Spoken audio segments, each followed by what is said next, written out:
guys, for today's video, nagpre-prepare si Mami ng baon namin sa school. Ang prepare ni Mami ay fried chicken. Ang pinakulay ni Mami ay sabaw ng adobo.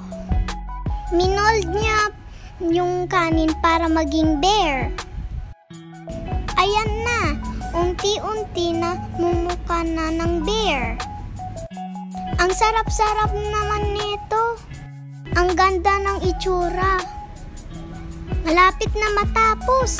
Excited na ako baunin para ipakita sa classmate ko.